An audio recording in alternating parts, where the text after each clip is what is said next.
ضیاء علی وقار میرا موضوع سخن کشمیر بزور شمشیر ہے۔ ضیاء علی وقار کشمیر جنت نظیر وادی کو قبرستان بنایا جا رہا ہے، جہاں ہر روز میری ماؤں بہنوں کی عصمتیں تار تار کر کے ظلم و بربریت کے عالم لہرائے جا رہے ہیں۔ صدر علی وقار یہ کوئی قصہ یا کہانی نہیں، یہ کوئی مرثیہ یا استغارہ نہیں، یہ مرثیہ شہادت امام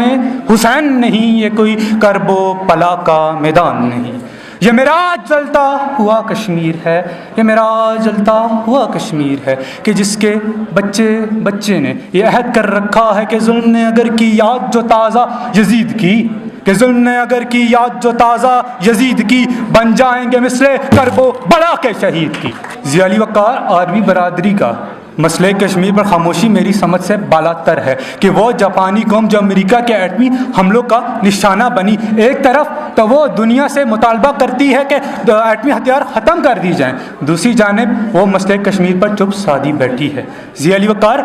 آرمی برادری کا یہ مجرمانہ رویہ مجھے یہ کہنے پہ مجبور کرتا ہے کہ ہمیں خبر ہے لٹیروں کے سب ٹھکانوں کی،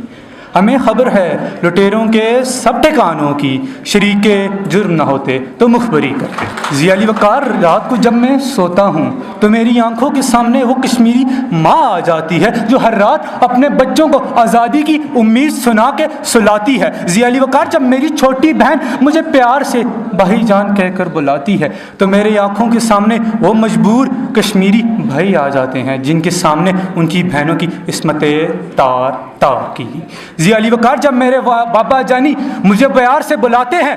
تو مجھے وہ مظلوم کشمیری بچے یاد آ جاتے ہیں جو اپنے بابا جانی آزادی کی خاطر گواہ بیٹھے۔ ضیاء علی وقار